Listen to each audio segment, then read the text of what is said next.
ಅಕ್ಕ ತಂಗಿಯರ ಹೊಂಡ, ಒಣಕೆ ಓಬವ್ವ కిండి, పాళేగారడు కావేరి. ఈ నదులకు అనుసంధానం ఈ కాలినడకదారు మనం ఇక్కడ బయలుదేరిపోతాము. అక్కడ చూద్దామంట. ఇక్కడ ప్రసిద్ధి ఏమంటే ఒణిగే ఓబవ్వది ఇక్కడ ఈ కోటకు ప్రసిద్ధగాంచిన పేరు. ఆమె ఒక కరళే ఊదే కావలి గారి భార్యగా ఒణికే ఓబవ్వ ఉంటుంది. ఆమె చాలా శక్తివంతురాలు. అప్పట్లో టిప్పీ సుల్తాన్ సైనికుల్ని 100 మందికి పైగా చంపి రోకల్ బండితో చంపి లాగేసిన కొండ అంటారు, దాని గూడు అంటారు. ఆ గూడుని ఇప్పుడు మనం ప్రస్తుతానికి చూడడానికి వెళ్తున్నాము. చూపిస్తాను. ఇదే దారి గుండా పోవాలి. ఇక్కడ మట్టితో నిర్మింపబడి ఉంది.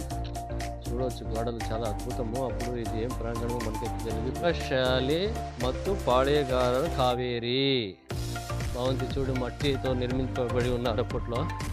చాలా అద్భుతం. దీంట్లోనే సభా ప్రాంగణాలు, నాణ్యాలు ముద్రించే ఏరియాలు ఈ ప్రాంతం ఇది. నాణ్యాలు ఇక్కడ ముద్రిస్తే దాంట్లో ఆ కోణిలో నాణ్యాలు దాచిపెట్టే ప్రాంతం అది. దానికి ఒక కాపులాగారుగా ఉండేవారు. నాణ్యాలు దాచిపెట్టే రూమ్ అది. నాణ్యాలు ముద్రించే ఏరియా ఇది. ఇక్కడ ఈ సైడు అక్కడ నాణ్యాలను దాచిపెట్టి అది కూడా సీక్రెట్ ఉంది. ఎలా అంటే ఇక్కడ అప్పటి మధుకరి రాజుల కాలంలో నాణ్యాలను ముద్రించేవారు. ముద్రించిన నాణ్యాలని, బంగారు నాణ్యాలని ఈ రూమ్లో భద్రపరిచేవాళ్ళు. ఈ రూమ్లో భద్రపరిచి ఇక్కడ ఒక మనకు అండర్ గ్రౌండ్లోకి వస్తే చాలా లోతుగా ఉంచుడు. ఇక్కడ నాణ్యాలు ఇందులో దాచిపెట్టి పైన పొర వేసేవాళ్ళు. ఈ లోతులో దీంట్లో నాణ్యాలు దాచిపెట్టేవాళ్ళు. ముద్రించిన నాణ్యాల్ని ఈ రూమ్లో స్టోరేజ్ చేసేవారు. ఇక్కడ పకడ్బందీగా సైనికులతో చాలా భద్రత కల్పించేవారు అప్పట్లో రాజులు. చాలా చాలా చాలా భద్రత. చాలా మట్టితో నిర్మింపబడిన చాలా బందోబస్తుగా ఉన్నాయి. ఇక్కడ ముద్రించే ప్రాంతము ఈ ప్రాంతము అని. ఓకే, అంతే. మట్టి గోడలు, మట్టి పిల్లలు అన్ని శిథిలావస్థ పడిపోయినాయి. మట్టితో నిర్మించి దానిపైన సిమెంట్ చేయబడి ఉన్నారు. ఇక్కడ రూమ్ స్టోరేజ్.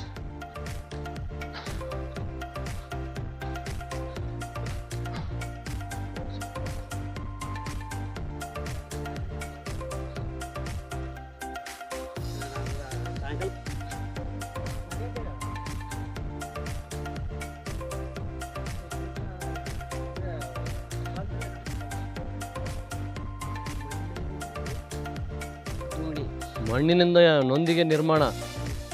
ಸಿಕ್ಕೇನೆ ಬಾ ಬಿಸಿಲ ಸಾಯ್ಗೊಳ್ತೇನು.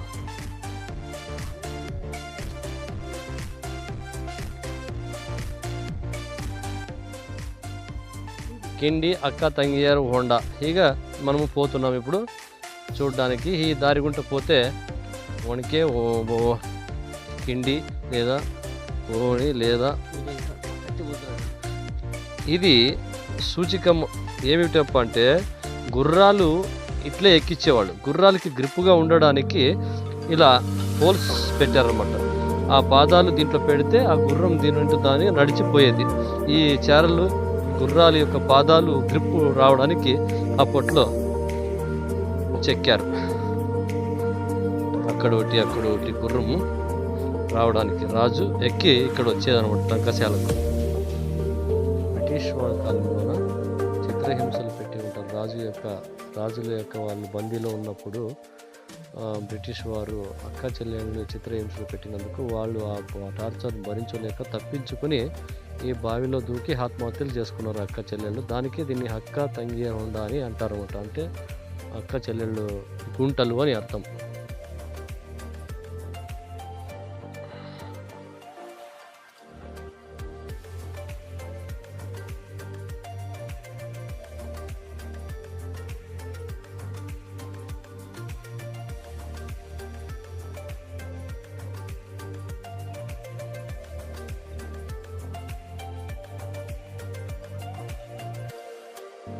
ಏನು ವಿಗ್ರಹ ಮೂರ್ತಿ ಏನಿಲ್ಲ ಅಲ್ಲಿ. ಅದು ಮಾತ್ರ ಗೋಪಾಲ ಸ್ವಾಮಿ ದೇವಾಲಯ. ಈ ಒಣಕೆ ಹೋಗುವವನು ಕಿಂಡಿ ಹಿಂಗೆ ಕೆಳಗಡೆ ಹೋಗ್ಬೇಕಾ ಈಗ? ఓకే. మనకు అక్కడ దూరంగా కనిపించేది గోపాలస్వామి దేవాలయం అంట. ఇక మనకు ఇక్కడ నుంచి ఇట్లా నడుచుకుంటూ పోతే మెట్ల గుండా గోపాలస్వామి దేవాలయానికి నేరుగా అక్కడికి వెళ్ళిపోవచ్చు. మనం జూమ్లో చూపించడానికి ఇక్కడ అక్క తంగియారు హోండా అని కన్నడలో మనకి ఇక్కడ రాతపూర్వకంగా చూపిస్తున్నారు. ఇక్కడ మనకు కింద కనబడేది దేవస్థానాలు ఉన్నాయి, కానీ విగ్రహమూర్తులు ఏవైతే లేవు, ఏవి లేవు, ఖాళీగా ఉన్నాయి. అవతల అక్క తంగిగుండ అని 2 బావులు ఇవి. అక్కడ కూడా దేవస్థానం ఉంది. నిల్చొని ఉండడానికి ఇక్కడ చిన్న కోడి మొదలు కట్టారు. ఒక మనిషి ఇక్కడ నిలబడి చుట్టూ గమనించడానికి. ఎంత విశాలమైన ప్రాంగణం అంటే చాలా అద్భుతమైన కోట గోడలు, చాలా ఎత్తైన కొండలపైన నిర్మించడం చాలా బహు అద్భుతం. అక్క చెల్లెళ్ల బావులు, ఒకటి అక్క బావి, 2 చెల్లెలి బావి అని అంటారు. 1779లో ఈ కోటను హైదర్ అలీ మోసంతో గెలిచినప్పుడు వీర మదకరి నాయక అనే రాజుని శ్రీరంగపట్టణానికి బంధించి తీసుకుని పోయి జైల్లో నిర్బంధించినప్పుడు వీర మదకరి నాయక రాజుకు 2 భార్యలు. రాజు భార్యలు అనుకుంటారు, మమ్మల్ని కూడా హైదర్ అలీ తీసుకుని పోయి మమ్మల్ని సేవకులుగాను లేదా దాసిలుగాను ఉంచుకుంటాడనే భయంతో వీరు తల ఒక బావిలో దూకి ఆత్మహత్యకు పాల్పడ్డారు. అప్పటి నుండి అక్క చెల్లెల బావి అని పిలుస్తారు. ఇది దీని యొక్క చరిత్ర. ఈ బావి యొక్క చూడవచ్చు స్పష్టంగా. అక్క చెల్లెళ్ళ బావి అని కూడా అంటారు తెలుగులో. చూడవచ్చు అంత పవిత్రత గల వాళ్ళు అప్పట్లో. ఇక్కడ నుంచి నీటి వసతి, నీటి కాలువలు. ఆంజనేయ స్వామి దేవాలయం,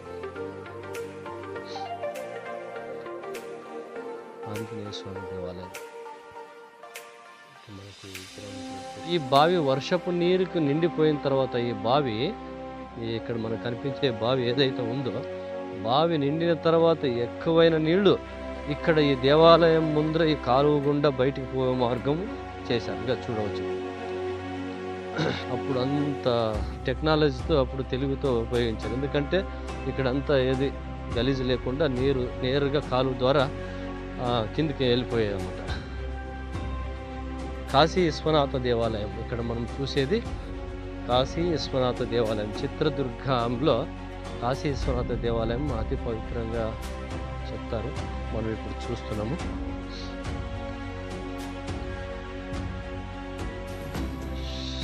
అటువైపు ఇటువైపు చావుళ్ళు, చాలా ప్రశాంతమైన, సేమ్ అశోక సిద్ధాపురంలో త్రిశంకేశ్వర ఆలయం ఎట్లా ఉందో సేమ్ అదే స్ట్రక్చర్, అదే విధానం, అదే చెక్కడం, అదే సూపర్. సేమ్ అక్కడ కూడా ఇలాంటి చావుళ్ళే నిర్మించారు. ఇది అప్పట్లో వాళ్ళ శైలిలో జరిగిన అనుకుంటాను. ఇక్కడ కాశీ విశ్వనాథ దేవాలయం మనం చూడవచ్చు.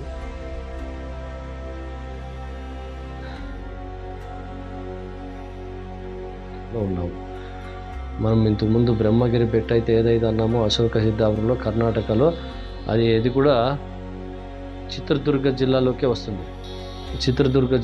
వస్తుంది. అశోక సిద్ధాపురం అని కూడా అక్కడ కూడా సేమ్ స్ట్రక్చర్, సేమ్ దేవాలయం, సేమ్ కట్టడం, సేమ్ విధానం. అప్పటి పాలన ఏదైతే ఉందో ఇక్కడ కూడా కొన్ని దేవాలయాలు వాళ్ళ పాలనలో జరిగినాయి. ఇక్కడ ఏదో ఒక విశేషము ఎంత ఉంది అనుకుంటాను. ఇప్పుడు దేవాలయము, దాన్ని చూడడానికి వస్తున్నాము. ఎదురుగుండా కనబడే ద్వారంతో మనము లోపలికి ప్రవేశిస్తాము. తుంగభద్ర దేవస్థానానికి పోదారి. ఇది తుంగభద్రేశ్వర దేవాలయము. మనం చూడవచ్చు. ఇంకా ఇక్కడ వర్కింగ్లో ఉండగానే ఇది అయిపోయింది. కానీ ఆ పైన స్తూపాలు చూస్తే హైదర్ అలీ వచ్చినప్పుడు దాన్ని ఆయన ఇచ్చేసినట్లు కనపడుతుంది. కింద హిందూ శైలిలోనే ఉంది. చూడవచ్చు. ఇక్కడ లోపల బసవಣ್ణ. తుంగభద్రేశ్వర దేవాలయం, కాకపోతే విగ్రహం లేదు. దుండగులు ధనం కోసం తవ్వి పక్కన పెట్టేశారు. స్పష్టంగా కనపడుతుంది. చూడవచ్చు. తుంగభద్రేశ్వర ఆలయం ఇది. తదనంతరం మరి ఇక్కడ చావడి ఏమో కనపడుతుంది, అక్కడ అంతా చూసొద్దాము రండి. సభా మంటపం కూడా ఏర్పాటు చేశారు ఇక్కడ. అబ్బా ఎంత ఆహ్లాదకరంగా ఉందంటే ఇది సభా మంటపం. ఇక్కడ సభా మంటపం అంటే ఇక్కడ సైనికులు రాజు వచ్చినప్పుడు రాజు గారు అక్కడ నించుంటే ఇక్కడ సైనికుల కింద ఉండి వాళ్ళు చెప్పే వాక్యాలని వింటూ ఇక్కడంతా సైనికులు కింద ఉండేవాళ్ళు. ఈ సభా మండపం పైన రాజు కూర్చొని సైనికులకు యుద్ధాల గురించి కానీ చర్చల గురించి కానీ ఏదైనా చర్చించే విషయం గురించి మాట్లాడేవాళ్ళు. ఇది ఇక్కడ తుంగభద్రేశ్వర దేవాలయం పక్కన సభా మండపం.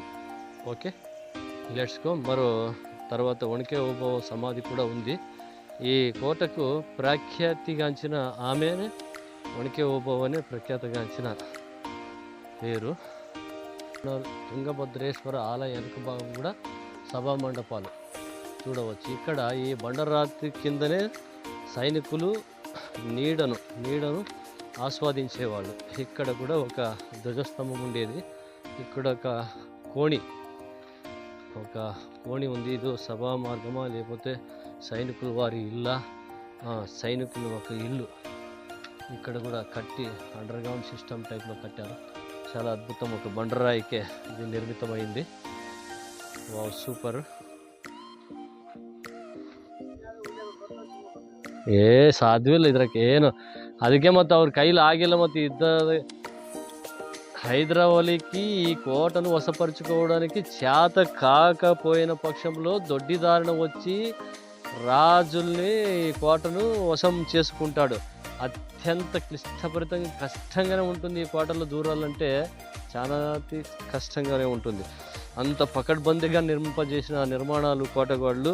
అందుకే దీనిని ఉక్కు కోట అని కూడా అంటారు. అంటే ఇనుపతో తయారు చేసినటువంటి కోట మాదిరిగా కల్లిన కోటే, ఉక్కిన కోటే అని కన్నడలో అంటుంటారు. అందుకే సాధ్యమైనంత వరకు రాజులు ఓడిపోరు. ఏమంటే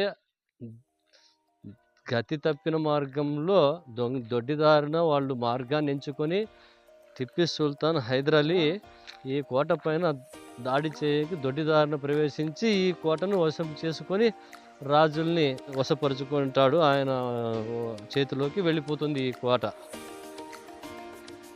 ఇప్పుడు మనము వణికే ఓబవ్వ గారి కిందికి పోతున్నాం. అంటే గూడు. అది ఈ కోటల నుంచి వర్షపు నీరు బయటికి పోయే మార్గం ద్వారం అతి చిన్నగా ఉంది. ఆ ద్వారం గుండా శత్రు సైనికులు దూరి వస్తూ ఉండగా ఆమె గమనించింది. ఇప్పుడు మనం పోతున్నాము. ఇది మరో ద్వారం చూడవచ్చు, అతి భయంకర ద్వారము. ఇప్పుడు మనము వణికే ఓబవ్వ యొక్క వీర చిత్రదుర్గ కథ. హైదర్ అలీ సైనికులను పోరాడి ఒక గూడు ద్వారా దుర్గంలోకి ప్రవేశిస్తుంటే ఆ గూడు నుంచి గమనించిన ఆమె రోకల బండితో కొట్టి చంపి సైనికులను మట్టి కరిపించి ఈ కోటను రక్షించింది. ఇది వణికే ఓబవ్వ యొక్క సమాధి.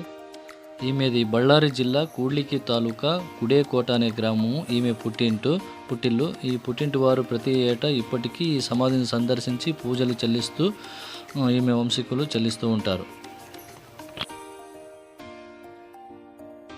ఈ హనుమయ్యకు ఈమెను వివాహం చేసి ఉంటారు. ఈమె ఒక ఇంటి గృహిణిగా ఉంటుంది. హనుమయ్యకు భార్యగా ఇంట్లో వంట చేసుకుంటూ భర్తకు భోజనం పెట్టి నీళ్లు తీసుకురావడానికి ఒక నీటి కుంట దగ్గరికి వణికే ఓబవ్వ వచ్చినప్పుడు అక్కడ హైదర్ అలీ సైనికులు ఒక ద్వారం గుండా ప్రవేశించేదానికి ప్రయత్నిస్తుండగా గమనించిన ఆమె ఆశ్చర్యంగా పోయి ఆమె ఒక చేతిలో ఉన్న ఆయుధంతో ఒక రోకల బండితో కొట్టి ఆ వీర సైనికులందరినీ మట్ట కనిపించి కోటను రక్షణగా నిలిపింది వణికే ఓబవ్వ. ఆమె ఈ చిత్రదుర్గ కోటకు చరిత్ర. నీరున్నాయి, చాలా స్వచ్ఛంగా ఉంటాయి, ఎనీ టైం ఉంటాయి. వర్షాకాలం అనొద్దు, వానాకాలం అనొద్దు, చాలా స్వచ్ఛంగా నీరు చూడవచ్చు. త్రాగునీరుకు ఇవి యూజ్ చేస్తారు. చాలా అద్భుతంగా నీళ్ళు చాలా తీపుగాను ఉంటాయి, చాలా అద్భుతంగానే ఉంటాయి. ఇది నీటి యొక్క స్వచ్ఛతను కాపాడేది. చూడవచ్చు. ఇంకా హలవారు చూద్దాం. ఇంకా వణికే ఓ కిండి ఒకటే బ్యాలెన్స్ ఉంది. అది చూసిన తర్వాత ఇక మనము వెళ్ళిపోతాం కిందకు. వణికే ఓ కిండి దగ్గరికి మనము బయలుదేరినాము, చూడడానికి వెళ్తున్నాము. ఈ ద్వారం గుండా పోవాలి, దారి గుండా.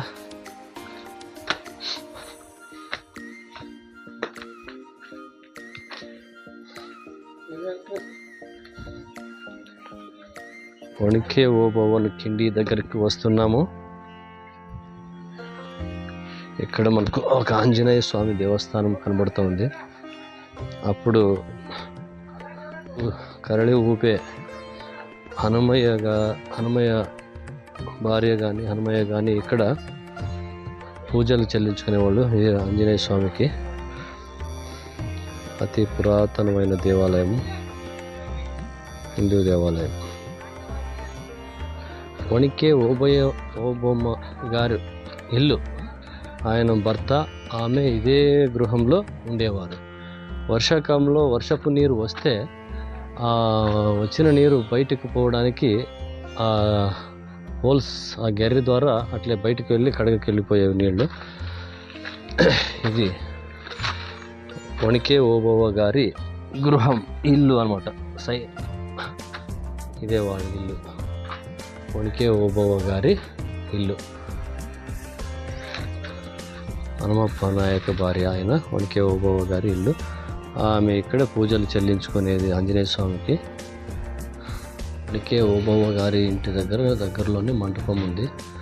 ఈ మంటపంలో రెస్ట్ తీసుకునేవాళ్ళు. ఆడ భోజనం చేసుకొని రాత్రి పడుకునేది.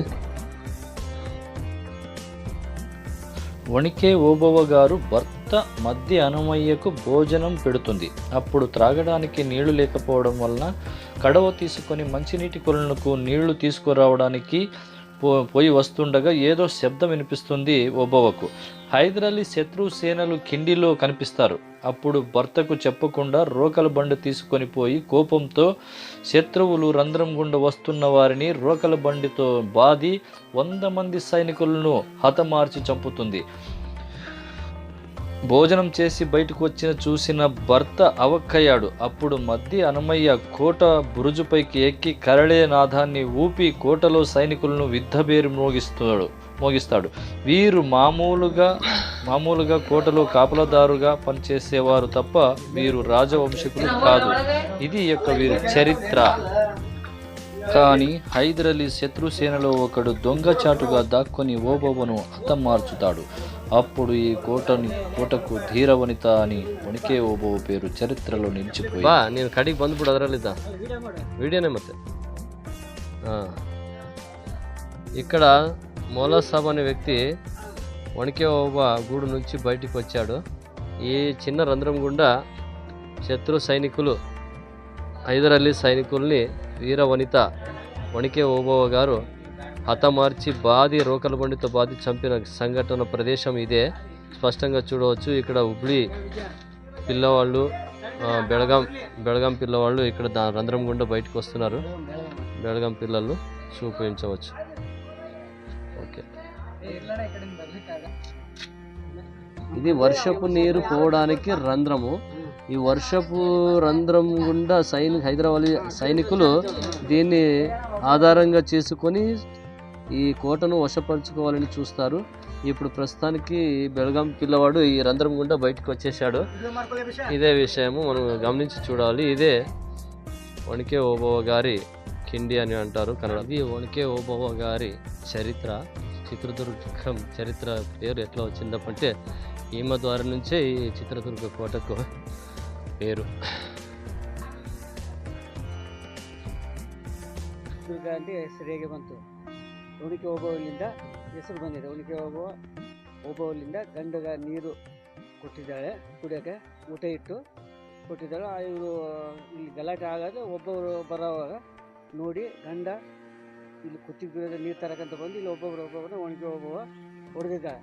ಕೊಡ್ತಾ ಇದ್ದು ಗಂಡ ಬಿದ್ದು ಬಂದರೆ ಅವಾಗ ಗಂಡ ಬಂದು ಮೇಲೆ ಇದು ಉತ್ತರ ಪಿ ಊದರ ಮೇಲೆ ಒಣಕೆ ಓಬವ್ವ ಅನ್ವಯಿಗೆ ಊಟ ನೀಡ್ತಾಳೆ. ಊಟ ನೀಡಿದ ಕೂಡಲೇ ಗಂಡ ಊಟ ಮಾಡ್ತಾ ಇದ್ದಾನೆ, ನೀರು ಬೇಕಂತ ನೀರು ಕೋಣಿಗೆ ಬರ್ತಾಳೆ ನೀರು ತರಲಿಕ್ಕೆ.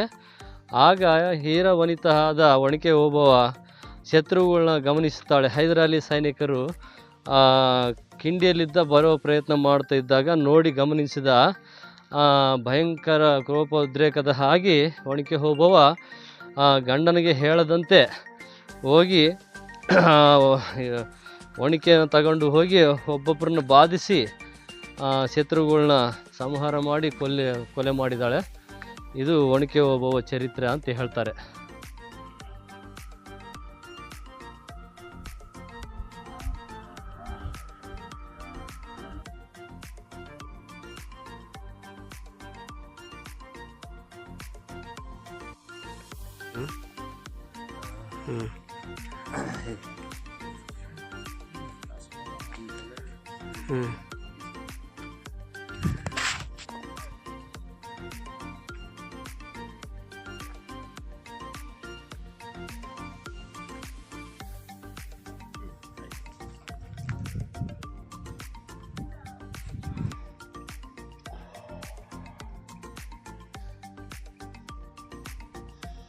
ಬನಶಂಕರಿ ದೇವಾಲಯ.